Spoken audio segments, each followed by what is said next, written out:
आप लोगों का स्टार्टिंग पॉइंट सेम है ही नहीं, तो जर्नी सेम कैसे होगी। अगर आप वर्क फ्रॉम होम भी कर रहे हैं तो उस टाइम पर भी आप शाम को एक स्लॉट लगाइएगा जहां पे सबसे ज्यादा घंटे आपको मिल रहे हैं। इस फेज में अगर आप सस्टेन कर गए, क्योंकि ये बहुत लंबा फेज भी है, जुलाई से लेकर दिसंबर तक, तो फिर आप आगे खेल जाएंगे। फरवरी से लेकर मार्च तक आप ज्योग्राफी और पॉलिटी पढ़ेंगे।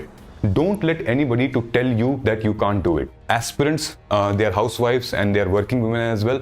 शादी का प्रेशर बहुत आता है, बच्चे का प्रेशर बहुत आता है। एथिक्स और ऐसे तभी सॉल्व हो पाएगा, तभी आप आंसर लिख पाओगे जब आपका GS 1 2 3 कवर है। ये कुछ एविडेंसेस हैं जिनके बेस पे हम अपनी स्ट्रैटेजी बनाते हैं। एक क्वेश्चन देखो, 2016 का प्री में आया था और प्री में 2024 में आया था। मतलब विजयनगर एम्पायर का सबसे बड़ा किंगडम जो उस टाइम पर था, रूलर था। सेम क्वेश्चन आया है, क्वेश्चन पूछने का तरीका लगे। अनिमेश प्रधान जॉब के साथ एग्जाम क्रैक किया है, फर्स्ट अटेम्प्ट में क्रैक किया है। If they can do it, you can do it. जय हिंद। आप यही सोच रहे हो ना कि फुल टाइम जॉब के साथ मैं यूपीएससी का एग्जाम कैसे क्रैक कर सकता हूं? शायद इसीलिए आपने इस वीडियो को क्लिक भी किया है। जो एस्पिरेंट्स जिन्होंने ड्रॉप ले रखा है इस एग्जाम को क्लियर करने के लिए, जो डेली पढ़ रहे हैं 10-12 घंटे, वो आपसे कितना आगे हैं। और अगर आप ये सोच रहे हो तो ये वीडियो आपके लिए है। देखिए, आपकी जॉब आपकी वीकनेस नहीं है, ये आपकी सबसे बड़ी स्ट्रेंथ है। क्योंकि इस जॉब के वजह से आपके पास एक डिसिप्लिन है, आपके पास एक रूटीन है और आप एक रियल वर्ल्ड एक्सपीरियंस ले रहे हैं। इस जॉब की वजह से आपको बहुत कुछ फायदा मिलने वाला है, that I am going to share with you. So without wasting time, let's get started. ये स्ट्रैटेजी मैंने सिर्फ और सिर्फ उनके लिए बनाई है जो कि एक प्रॉपर फुल टाइम जॉब के लिए है, और बहुत लोगों ने एग्जाम क्रैक भी कर रखा है। अगर मैं बात करूं तो स्टार्टिंग विथ किरण, जिन्होंने 2021 में ऑल इंडिया रैंक 1, जॉब के साथ साथ इन्होंने यूपीएससी क्रैक किया है साइमल्टेनियसली। मिताली सेठी, जिन्होंने 2016 ऑल इंडिया रैंक 56 इस एग्जाम को जॉब के साथ क्रैक किया है। इनके अपने ब्लॉग्स भी हैं। And last but not the least, one of the most popular topper, all India rank 2, Animesh Pradhan, job के साथ एग्जाम क्रैक किया है, फर्स्ट अटेम्प्ट में क्रैक किया है। एंड मैं चाहता हूं कि अगला तस्वीर यहां पर आपका हो। If they can do it, you can do it. And I am not saying it, they have said it. If they can do it, you can do it.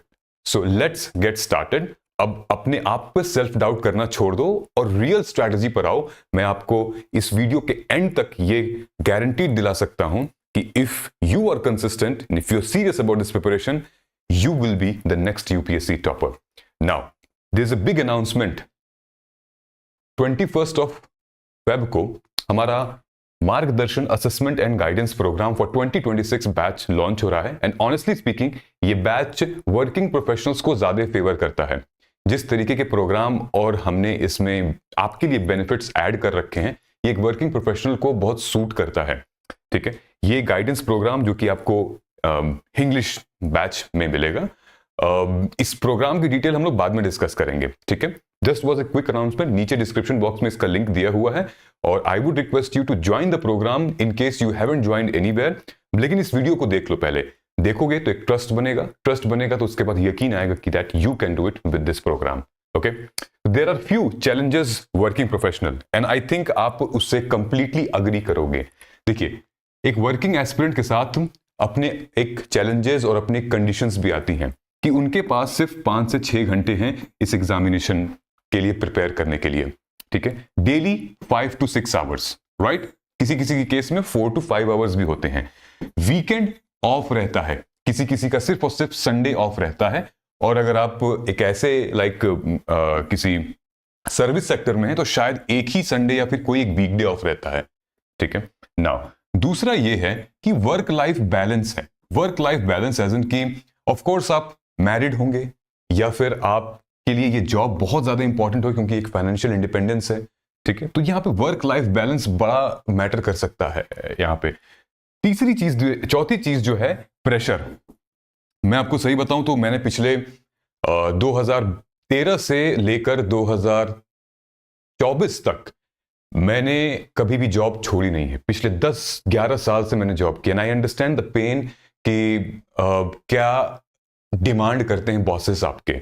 जब भी देखो मैसेजेस आते रहते हैं, कलीग्स के मैसेज आएंगे, आपको ये काम करना है, वो काम करना है। कोई कलीग एब्सेंट हो गया तो भाई उसका प्रेशर भी आपको लेना है। there are many aches and pain in the job while preparing for UPSC, but it has its own benefit. I'm going to tell you here. ठीक है, हम लोग का यूपीएससी अटेम्प्ट इसी वजह से डैमेज हो गया था बिकॉज वी आर वर्किंग, और जॉब के साथ साथ अटेम्प्ट देना it's not a joke actually. बहुत ही ज्यादा डिसिप्लिन और बहुत ज्यादा कंसिस्टेंट होने की जरूरत है। वो गलती मत करना जो हमने की थी। तो ये मैं अपने पर्सनल एक्सपीरियंस से बता रहा हूं कि ये कुछ कंडीशंस होती हैं एक फुल टाइम एस्पिरेंट के साथ। अब आप डिटेल में हम लोग डिस्कस करते हैं। देखो, हम लोग क्या करेंगे ना कि पहले एक एजेंडा सेट करेंगे। एजेंडा मतलब कि हम लोग प्लान करेंगे रेट्रोस्पेक्टिवली, नॉट प्रोस्पेक्टिवली। प्रोस्पेक्टिवली का मतलब यह है कि सिंपल आपने वो अपनी किताब उठाई और देखा कि मेरे पास 3 महीने हैं, अच्छा 3 महीने में मैं ये किताब खत्म करूंगा, ये सारी टॉपिक में कंप्लीट करूंगी। ठीक है, ऐसे नहीं होता है। ठीक, कॉम्पिटिटिव एग्जामिनेशन के लिए आपको एक सेट टारगेट देना पड़ता है। मतलब कि सेट टारगेट का मतलब यह है रेट्रोस्पेक्टिवली हमें पीछे से आगे तक का एक जर्नी सेट करनी पड़ती है, बैकवर्ड कैलकुलेशन। एग्जांपल के तौर पे ये देखो, अगर इस एग्जाम में तुम्हें क्रैक करना है, ऑनेस्टली बता रहा हूं, आपको ये लेवल पहुंचना पड़ेगा। This should be your objective. What is the objective? कि मई 2026 में, नॉट दिस में, 2026 जब आपका एग्जाम होगा मई या जून में, उस मंथ में आपको इस लेवल पर पहुंचना है कि पॉलिटी 3 दिन में रिवाइज हो जानी चाहिए। समझ रहे हो? Yes, I am talking about polity, the entire big polity 3 दिन में रिवाइज। ज्योग्राफी को 3 दिन में आपको रिवाइज कर लेना है। साइंस एंड टेक को 2 दिन में रिवाइज करना है। हिस्ट्री इतनी बड़ी है, उसको 3 दिन में रिवाइज करना है। आप कर पाओगे? अभी कर पाओगे? अगर मैं बोलूं तो इम्पॉसिबल है अभी, लेकिन पॉसिबल कैसे होगा? ये पॉसिबल कराएगा। ये पूरा टाइम टेबल मैंने आपके लिए ही बनाया है। अगर इस टाइम टेबल को आप ऑनेस्टली कंसिस्टेंसी के साथ फॉलो करते हो तो ये फॉलो हो जाएगा, ये पॉसिबल हो जाएगा। इन लोगों ने किया हुआ है ऐसे। ठीक है, मई, जब आपका मई आएगा 2026 का, तो आपको क्या करना है? आपके सारे सब्जेक्ट के नोट्स कंपाइल हो जाने चाहिए। आपके, चाहे वो आपने कोचिंग से लिए हों, चाहे वो आपके सेल्फ नोट हों, या फिर आपने वीडियो लेक्चर से लिए हों, पीवाईक्यू के ऊपर जो आपने नोट्स बनाए हैं, जो सीखे हैं पीवाईक्यू से, वो कंपाइल्ड हो जाना चाहिए। लेसन्स की मॉक टेस्ट दे देकर क्या गलतियां की है, क्या स्ट्रेंथ है, क्या वीकनेसेस है, वो कंपाइल हो जाना चाहिए। ये आपको इस लेवल तक पहुंचना है मई 2026 में। ठीक है, तो अब आपके पास एक एजेंडा है, अब आपके पास एक टारगेट है, इसको कहते हैं रेट्रोस्पेक्टिवली। अब उसके लिए आपको क्या करना पड़ेगा? Now I am going to tell you. ये टाइम टेबल आपको मैंने दिखा दिया है, इसको भी हम डिटेल में बात करेंगे, इन डेप्थ में। ये सब कुछ अचीव हो सकता है मेरे दोस्त, सब कुछ, अगर एक चीज आप फॉलो करो, just one thing which is consistency. ठीक है, फुल टाइम एस्पिरेंट जो है वो कंसिस्टेंट नहीं हो पाता है, उसके अपने एक अलग चैलेंजेस हैं। वक्त कैसे मतलब गुजारें, उनको सबसे बड़ी डाउट यही रहता है कि 24 घंटे हैं, आज 6 घंटे सोएंगे ना, 7 ही घंटे, 8 घंटे सोएंगे, बाकी के 16-17 घंटे क्या करेंगे, कितना पढ़ेंगे? कंफ्यूज रहते हैं कि 8 घंटे पढ़ें, 12 घंटे पढ़ें, 6 घंटे पढ़ें या 13 घंटे पढ़ें। आपके साथ वो सिचुएशन नहीं है, आपको एक सेट टाइम मिल रहा है करने के लिए, and I am telling you, if you are consistent you will be able to do it. Now let us go deep into it. ठीक है, ये कैलेंडर कुछ ऐसा दिखता है और आप हर हफ्ते इन कैलेंडर से गुजरते हैं। जैसे कि मंडे हो गया, जब मैं ये सेशन रिकॉर्ड कर रहा हूं, आज थर्सडे है, और फिर वीकेंड है जहां पे आपकी छुट्टी होती है। ठीक है, आपको कैसे यूटिलाइज करना है इस कैलेंडर को? मॉर्निंग, आफ्टरनून और इवनिंग और नाइट, कई दोनों की अलग अलग तरीके की नौकरी होती है। ठीक है, रात में, सुबह, दोपहर में, ये एक एवरेज टाइम टेबल है, आप अपने हिसाब से इसको ट्वीक कर लीजिएगा। फॉर एग्जाम्पल, मॉर्निंग में आपकी जॉब है, अगर मान लीजिए कि एक एवरेज ले लेते हैं, 9 to 5 जॉब है। ठीक है, तो आपको क्या करना है? आपको तो एक ही पेपर आप पढ़ पाओगे, मतलब एक ही सब्जेक्ट आप एक दिन में पढ़ पाओगे, 2 सब्जेक्ट मत पढ़ना। ठीक है, it's again a waste of time, वो बहुत लंबा खिंच जाएगा। एक सब्जेक्ट आप एक दिन में लेना। क्या लेना आप? फॉर एग्जाम्पल, कोई भी एक जीएस का सब्जेक्ट हो गया, मान लीजिए पॉलिटी, 4 से 5 घंटे आप पॉलिटी कवर करेंगे। ठीक है, उसके बाद जो मॉर्निंग वाला टाइम होता है ना, मान लीजिए कि मंडे आपने पॉलिटी किया, ट्यूसडे आपने पॉलिटी किया, थर्सडे वेडनेसडे भी आपने पॉलिटी किया, तो जो ट्यूसडे को आप मॉर्निंग में, अगर आपका टाइम स्लॉट बच रहा है, तो मॉर्निंग में मंडे वाले को आप रिवाइज करेंगे। ठीक है, तो अगर मेरी ये रिकमेंडेशन है कि अगर आप एक अर्ली पर्सन है, जॉब पे जाने से पहले आप क्विक पढ़ना चाहते हैं, प्लीज उसको रिवाइज करिएगा। करंट अफेयर मत उठाइएगा, अखबार लेके मत बैठिएगा। ठीक है, आपको कोई न्यूज रिपोर्टिंग नहीं करनी है, आपको एक एग्जाम क्रैक करना है, तो आप अपना जितना टाइम, जो वैल्यूएबल टाइम है आपका, अगर आप अपने स्टैटिक पोर्शन पे लगाएंगे तो आप जीत जाएंगे। वैल्यूएबल टाइम जो आपको इंपॉर्टेंट है, ठीक है, स्टैटिक पोर्शन पे लगाएंगे तो आप जीत जाएंगे। तो मतलब कहने का ये है, मॉर्निंग में आप रिवीजन करिएगा अगर आप अर्ली मॉर्निंग उठते हैं तो, शाम को आप आके 4 से 5 घंटे आप पढ़ सकते हैं अपने प्रिपरेशन में, ठीक है। या फिर आप वर्क फ्रॉम होम भी कर रहे हैं तो उस टाइम पर भी आप शाम को एक स्लॉट लगाइएगा जहां पे सबसे ज्यादा घंटे आपको मिल रहे हैं, वहां पे you will start at least longer shift, study shift, ठीक है। नाउ मैं आपको एक और चीज बता देता हूं। If you are somebody who wants to study subject like consecutively 3 दिन पढ़ना चाहते हैं तो आप पढ़ सकते हैं। लाइक पॉलिटी 3 दिन पढ़ लिया, फ्राइडे थर्सडे फ्राइडे को दूसरा जीएस का सब्जेक्ट आपको उठाना है which is let's say economy, तो आपने इकोनॉमी ले लिया। सैटरडे और संडे को what we will do here, we will read weekly current affairs and optional. अगर आपको ऑप्शनल डिसाइड है तो ऑप्शनल सैटरडे संडे, और उसके बाद फिर हम करंट अफेयर वीकली पढ़ेंगे एंड देन रिवीजन करेंगे यहाँ पे, ठीक है। टेस्ट वगैरह हम यही लगाएंगे। अगर आपको ऑप्शनल डिसाइड नहीं है अभी तो आप सिर्फ करंट अफेयर फोकस करिएगा, रिवीजन करिएगा, टेस्ट दीजिएगा। ऑप्शनल आप जिस दिन डिसाइड करेंगे उस दिन से यहाँ पे स्लॉट लगा लीजिएगा, ठीक है। If you are somebody that who wants to like study Monday Wednesday and Friday like MWF में, और टीटी में आप पढ़ना चाहते हैं दूसरा subject, then you can do it. This you can edit and tweak according to your study pattern, alright. अब हम लोग आते हैं यहां पे, ये हमारा एक कॉम्प्रिहेंसिव स्टडी प्लान है for the next 3-4 month till June, यानी कि अब से लेकर जून तक किस लेवल पे जाना है और कैसे आपको अचीव करना है, ठीक है। ये देखिए, polity 35 days on an average. जब मैं कह रहा हूं 35 डेज विच मींस कि मंडे ट्यूसडे एंड वेडनेसडे, ठीक है, वो मिला के 35 डेज हो रहे हैं। मतलब एक हफ्ते में 3 दिन आपको मिल रहे हैं, तो कंप्लीट आपको 35 डेज लेने हैं एटलीस्ट 5 आवर्स की स्टडी के साथ। Economy 25 days, geography 30 days and complete history 35 days, ठीक है। कुल मिला के लगभग 120 दिन हो रहे हैं।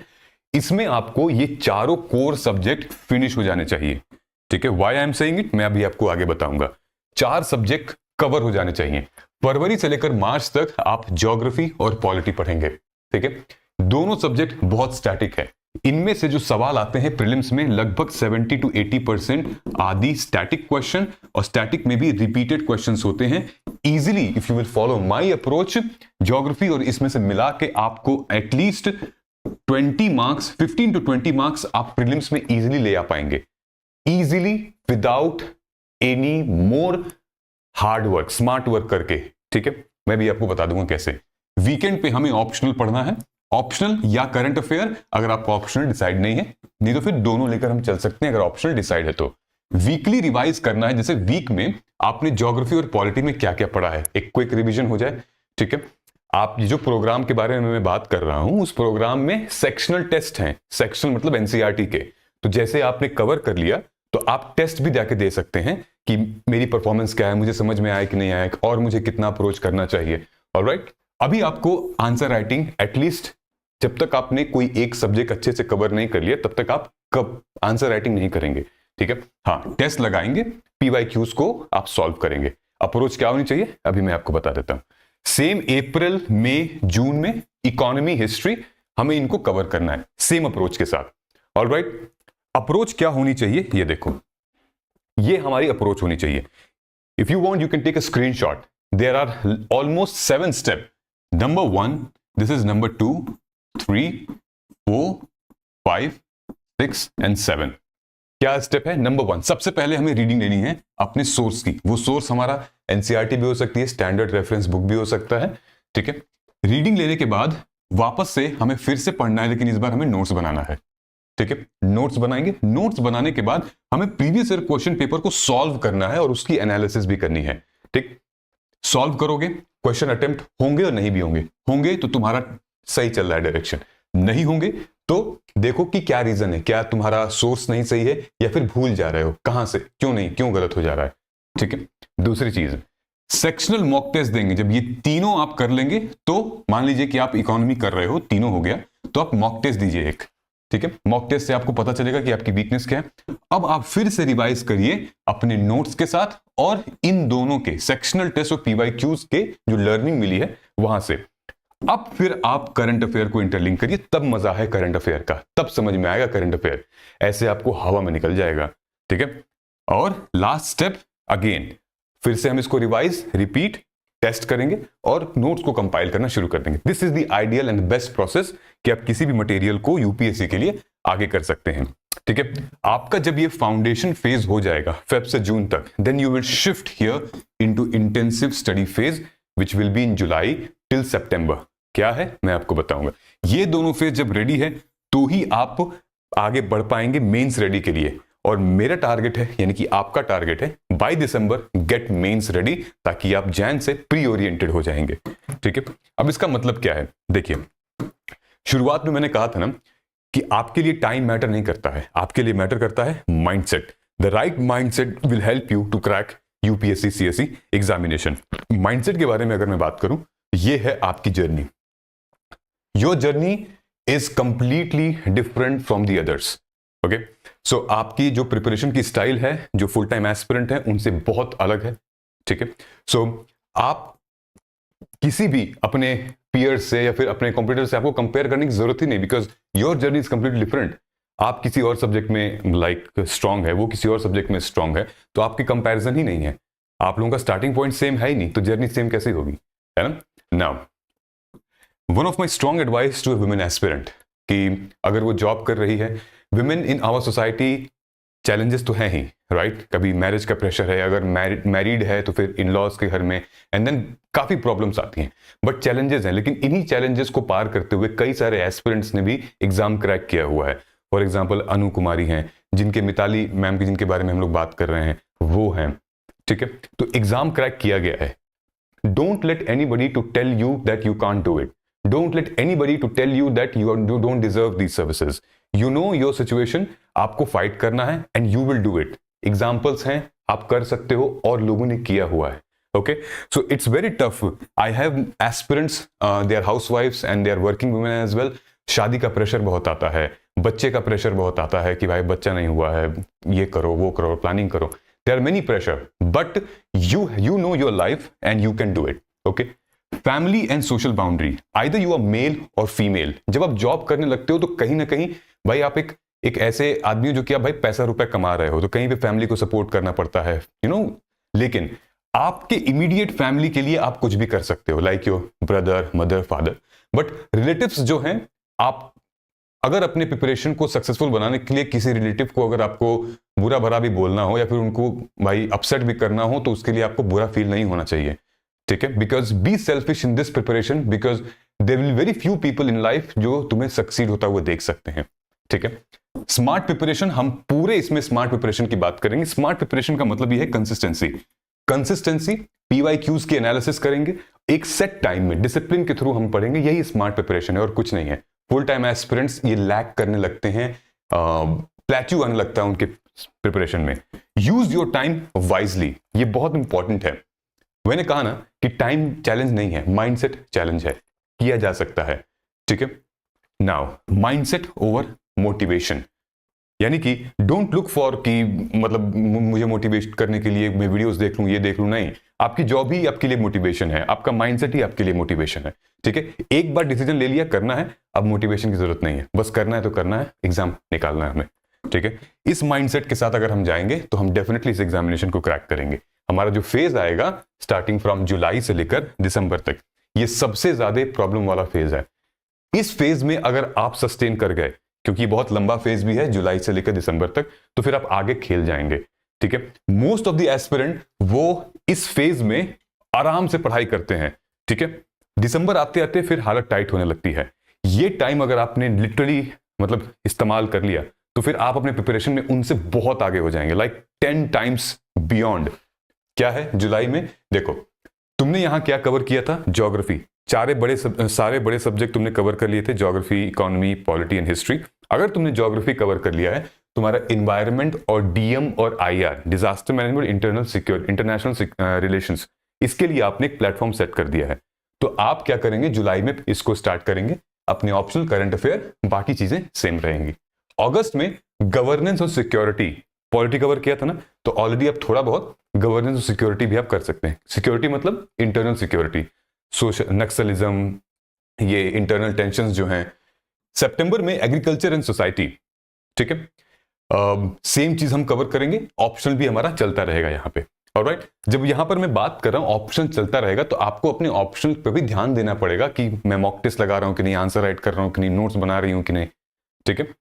अक्टूबर में, नवंबर में हम लोग क्या करेंगे कि एथिक्स और एसे पे जोर डालेंगे। एथिक्स और एसे तभी सॉल्व हो पाएगा, तभी आप आंसर लिख पाओगे जब आपका जीएस 1 2 3 कवर है। अगर जीएस नहीं कवर है, you can not right a single answer on ethics और एसे, ठीक है, क्योंकि उसके अंदर जो मटेरियल जाएगा, जो एग्जांपल्स जाएंगे, जो रीजंस जाएंगे, वो आपके जीएस 2 और 3 पेपर से जाने वाले होते हैं, ठीक है। तो हम लोग नवंबर और अक्टूबर में जी एथिक्स और एसे को प्रिपेयर करेंगे, आंसर राइटिंग करेंगे, शॉर्ट नोट्स बनाएंगे, एंड देन एक क्विक रिवीजन चलेगा। प्लस आप लैंग्वेज पेपर में भी अपना फोकस करेंगे ही करेंगे, क्योंकि क्वालिफाइंग का मतलब ये नहीं कि हम छोड़ दें, ठीक है। यहां पर मैंने काफी सारी चीजें लिखी हुई हैं, अगर आप ध्यान से देखोगे तो मैंने यहां पे क्या लिखा है कि ये देखिए, यहां पे हम सेक्शनल टेस्ट देंगे, उसके बाद अगस्त के बाद से आप सेक्शनल टेस्ट नहीं देंगे, आप आंसर राइटिंग करेंगे, ठीक है। आंसर राइटिंग आपकी रहेगी हर तरफ से, कैसी, पीवाईक्यू के बेस पे होगी। कोचिंग टेस्ट में अगर आप दे रहे हैं, बढ़िया है, तो टॉपर्स कॉपी को फिर आप एनालाइज करेंगे यहां पे, कहां पे, नवंबर दिसंबर में, अभी नहीं करेंगे। तो टॉपर्स की कॉपी को भी एनालिसिस करने का एक टाइम आता है, अभी शुरुआत में हम नहीं करेंगे, हम एक लेवल पे पहुंच जाएंगे तो करेंगे। ऑलराइट, उसके बाद मैंने बताया था ना इस प्रोग्राम के बारे में, ये प्रोग्राम पूरी तरीके से आपको इस सारे टास्क को अचीव करने में हेल्प करेगा। क्यों करेगा, क्या है मार्गदर्शन का ये असेसमेंट एंड गाइडेंस प्रोग्राम 2026। इस प्रोग्राम में आप तो मेरे साथ कनेक्ट होंगे directly, you can connect with me and you can get a real time guidance. आपको वन टू वन मेंटोरशिप भी है इसमें। कॉम्प्रिहेंसिव टेस्ट सीरीज है, मैंने बताया था, प्रीलिम्स मेंस लगभग 3000 से भी ज्यादा प्री के टेस्ट हैं, NCERT, PYQ, subject wise full length test, CSAT, और मेंस के भी टेस्ट हैं फुल लेंथ सब्जेक्ट वाइज। आप आंसर लिखिए, हम इवैल्यूएट करेंगे, ठीक है। ये है आंसर राइटिंग का। प्रीलिम्स स्ट्रैटेजी एंड असेसमेंट की अप्रोच क्या होनी चाहिए, एथिक्स की, जीएस की, हिस्ट्री की, पॉलिटी की, ये सारी अप्रोच क्या होनी चाहिए। टाइम टेबल और schedule management we will design, I will design for you. कैसे आपको देखते हुए, आपके जॉब को देखते हुए कैसे हम लोग इसको मैनेज कर सकते हैं। पीवाईक्यू अस्त्रा, ये हमारा लगभग सबसे बेस्ट परफॉर्मिंग प्रोग्राम है, जहां पे 11 वीडियो का आपको लेक्चर मिलेगा। आई नो कि आपको पढ़ाई में दिक्कत होती है, लाइव क्लासेस आप नहीं अटेंड कर पाते हैं, तो ये मैं आपको रिकॉर्डेड लेक्चर दूंगा, जहां पर आप रिकॉर्डेड वीडियोस देखिए, पीवाईक्यूज के सीखिए और फिर उसको अप्लाई करिए, ठीक है। तो ये बहुत इंपॉर्टेंट है। नोट मेकिंग कैसे की जाती है हम लोग सेशन में बात करेंगे। ये बड़ा इंपॉर्टेंट है। वाद विवाद जो एक ऐसा सेशन है जहां पर हम लोग संडे को लगभग 8-9 बजे करीब मिलते हैं, सारे बच्चे प्लेटफॉर्म पे जुड़ते हैं और एक कॉमन डिस्कशन करते हैं, मैं टॉपिक देता हूं। One of the most important in सब में से करंट अफेयर की क्लास आपकी वीकेंड पे हमेशा होगी, वीकली। तो जो हमने टाइम टेबल दिखाया है ना, उसमें जो वीकली करंट अफेयर था उसकी प्रॉब्लम सॉल्व, ठीक है। तो बहुत इंपॉर्टेंट है ये। और ये सेशन इसके साथ साथ सिर्फ ये करंट अफेयर ही नहीं है, इसमें स्टैटिक भी है, टेस्ट भी है, आंसर राइटिंग भी है, there are many things, and then 1-to-1 guidance and support. इसलिए नीचे कमेंट सेक्शन में जाइए, क्लिक करिए और अभी इसको जाके ज्वाइन कर सकते हैं। आप कोई डाउट है आप तुरंत नंबर पर पूछिए। ओके, आगे बढ़ते हैं। यहां पर अगर आप आएंगे लास्ट फेज में, तो हम यहां मेन से प्रीलिम्स मोड में अब ट्रांजिशन लेंगे। कहां से, जनवरी से। याद है मैंने शुरुआत किया था पॉलिटी ज्योग्राफी से, अब आप वहीं से शुरुआत करेंगे। यहां पर अब आप नोट्स को कंपाइल करेंगे। कंपाइल करने का मतलब कि याद है मैंने आपसे कहा था कि 3 दिन में कैसे पॉलिटी को रिवाइज करोगे। अब तुम्हारे जो भी नोट्स हैं उनको तुम शॉर्ट करोगे, कंपाइल करोगे। फंडामेंटल राइट को 3 से 4 पेज में लिखोगे पूरा, प्रीएम्बल को 2 पेज में, ठीक है, प्रॉपर एकदम कंपाइल करोगे। सीसैट आप यहां से उठाने का टाइम आ चुका है। और 371 फॉर्मूला रिवीजन का 3 दिन बाद, 7 दिन बाद, 1 महीने बाद। इस रिवीजन से आपके दिमाग में रिकॉल वैल्यू आपकी काफी बढ़ेगी। और यहां पर हम टेस्ट जरूर देने वाले हैं। Same environment, history, CSAT, current affair, same चीज यहां चलेगी। मार्च में भी हम शुरू करेंगे अपने IR, science and tech, mapping के थ्रू, ठीक है, क्योंकि मैप्स काफी बेस्ड क्वेश्चंस आते हैं। यहां पर हम लोग पहुंच जाएंगे टेस्ट। नाउ ये 2 महीने आप देख रहे हो, अप्रैल और मई। यहां मैंने क्या लिखा है, अप्रैल में हम एक रिवीजन करेंगे पूरे सिलेबस का। मई में अगेन फिर से हम और छोटे फॉर्म में पूरे सिलेबस का रिवीजन करेंगे। ये 2 रिवीजन करने के लिए आपको ये 3-4 महीने जो हैं वो ताबड़तोड़ पढ़ाई करनी पड़ेगी और नोट्स को कंपाइल करना पड़ेगा। तभी आप रिवाइज कर पाओगे। रिवीजन इज द की, क्योंकि एग्जाम में अक्सर ऐसा होगा कि आप जाओगे और भूल जाओगे। अगर आप ये सारी चीजें अचीव कर लेते हो तो आपका syllabus 99% cover, optional covered, current affair covered, PYQ हो गया, रिवीजन, सेल्फ नोट्स ये हो गए, subject wide मॉक्स, answer writing covered. ठीक है। नाउ रिवीजन की टेक्निक्स और आंसर राइटिंग की वीडियोस मैंने ऑलरेडी यूट्यूब पे डाल रखे हैं, हम लोग अपने सेशंस में भी करेंगे। आप चाहें तो इनको जाके देख सकते हैं, ये ऑलरेडी काफी ट्रेंडिंग में है और बहुत लोगों ने इसको लाइक भी किया है। ठीक है। This is completely different. UPSC का जो एग्जाम है वो एक तरीके से, UPSC is fair but the examination process is not fair, क्योंकि अलग अलग एज ग्रुप के यहाँ पे लोग हैं। ठीक है। कोई 21 साल का है तो कोई 35 साल का है। ठीक है। जो ऑलरेडी सेलेक्ट हो चुके हैं वो फिर से रीअपीयर होते हैं, जिनको 800, 900, 1000 जिनकी रैंक आती है वो फिर से आपके साथ आके प्रीलिम्स देंगे। जो मेंस क्लियर नहीं कर पाए, जो इंटरव्यू क्लियर नहीं कर पाए, जो प्रीलिम्स बार बार क्लियर कर ले रहे हैं, वो फिर से आपके साथ आके प्रीलिम्स का एग्जाम देंगे। कोई आईएएस आईपीएस के भी बच्चे होंगे, भाई उनके फैमिली बैकग्राउंड बहुत स्ट्रांग है। ठीक है। और किसी किसी की क्वालिफिकेशन बहुत तगड़ी भी होती है। इन सबको आपको डिफीट करना है, किससे? कंसिस्टेंसी से, अपने टाइम से। ये टाइम टेबल को आपको फॉलो करना है। ठीक है। नाउ ये कुछ एविडेंसेस हैं जिनके बेस पे हम अपनी स्ट्रैटेजी बनाते हैं कि भाई प्री में कितने क्वेश्चंस आ रहे हैं पिछले 10 सालों में, फिर मेंस में कितने क्वेश्चंस का वेटेज है एक पेपर, जैसे कि ज्योग्राफी GS1 में 100 मार्क्स का आता है, पॉलिटी 125, इकोनॉमी 110। तो हमारी अप्रोच क्या होनी चाहिए इन सब्जेक्ट्स को कवर करने के लिए? फॉर एग्जाम्पल ये हमारा इकोनॉमी का PYQ है कि इन सारे जगह से क्वेश्चंस आए हुए हैं, तो हमें इनको उठा के पढ़ना बहुत इंपॉर्टेंट है। जैसे प्री में inflation, planning, budget, taxation, banking, WTO, exchange rate, balance of payment, monetary policy, इन पे क्वेश्चंस बने हुए हैं, आपको पढ़ना पड़ेगा इनको। अदरवाइज यही सारी चीजें हम लोग डिस्कस करेंगे, अंदर आएंगे आप तो। इकोनॉमिक्स के मेंस के क्वेश्चन है 2023 से 2022 के, इंफ्रास्ट्रक्चर पे, फूड मैनेजमेंट पे, पॉवर्टी एम्प्लॉयमेंट, लैंड रिफॉर्म्स पे, एग्रीकल्चर एंड फूड मैनेजमेंट पे कैसे क्वेश्चंस आए हैं। ठीक है। आपकी जॉब हेल्प करेगी यहाँ पे, because you will meet a lot of people, you will interact with lot of people and then your job will also help you. Okay. Now for example जैसे ये क्वेश्चन 2014, 2020, 2021 में सेम क्वेश्चन आया हुआ है। ठीक है। हम लोग इस ऐसे ही क्वेश्चंस के बारे में अंदर बात करेंगे, कितने क्वेश्चंस जो है एग्जैक्टली कॉपी पेस्ट कर दिए गए हैं यूपीएससी में। ठीक है। तो हम इन चीजों को छोड़ेंगे नहीं, क्या पता फिर से आपके टाइम पे क्वेश्चन रिपीट कर दे, आपको 2 मार्क्स मिल जाए। ठीक है। ये क्वेश्चन देखो 2016 का प्री में आया था और प्री में 2024 में आया था। सेम है। सेम क्या है? रूलर। इसी रूलर जो है ये कृष्ण देव रैया, जो कि मतलब विजयनगर एम्पायर का सबसे बड़ा किंगडम जो उस टाइम पर था, रूलर था।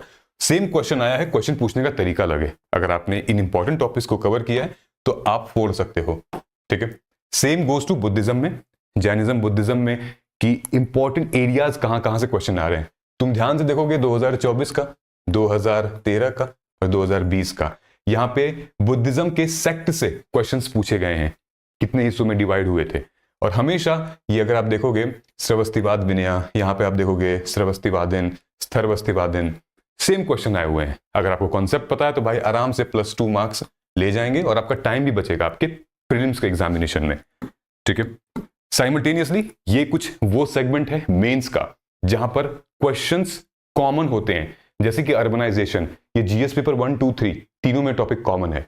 ठीक है। ये पीडीएफ में आपको दूंगा, आप देखना, तीनों में ही कॉमन है। इस तरीके के नोट्स बच्चे बनाते हैं जिसको हम माइंड मैप कहते हैं। अगर आप देखोगे ये स्टूडेंट है हमारे, उन्होंने नोट्स बनाया है डिमांड फॉर न्यू स्टेट्स। तो एक ही पेज में इन्होंने बना दिया है कि फैक्टर्स क्या होते हैं, प्रोसीजर क्या होता है न्यू स्टेट्स को बनाने का, न्यू स्टेट्स क्यों बनाए जाते हैं, कौन कौन से थे, जैसे आंध्र प्रदेश को बनाया गया था, कुछ लोगों के व्यूज क्या हैं इसके अगेंस्ट में, उनके फेवर में। ऐसे 1 पेजर नोट्स बनते हैं और आप रिकॉल करने में बहुत वैल्यू मिलती है। ठीक है। सो इस तरीके से आप एक strategy based question, strategy based preparation, evidence based preparation लेकर चलते हैं। आई होप कि आपको एक जरा सा आइडिया मिल ही गया होगा कि हम लोग क्या करने वाले हैं। ठीक है। हम लोग बवाल मचाने वाले हैं 2026 में। Okay. So all the best and if you have reached here then I would request you कि आप सब्सक्राइब कर लो, ताकि ऐसी वीडियोस काफी मिलती रहेंगी, और प्रोग्राम को भी ज्वाइन कर लो in case if you have not joined anywhere now. Secondly, if you write comment section that Jai Hind, I am unstoppable, then I will feel that you have arrived here and you literally wanted to prepare and crack for UPSC. मिलते हैं अगले video में। नमस्कार, जय हिंद।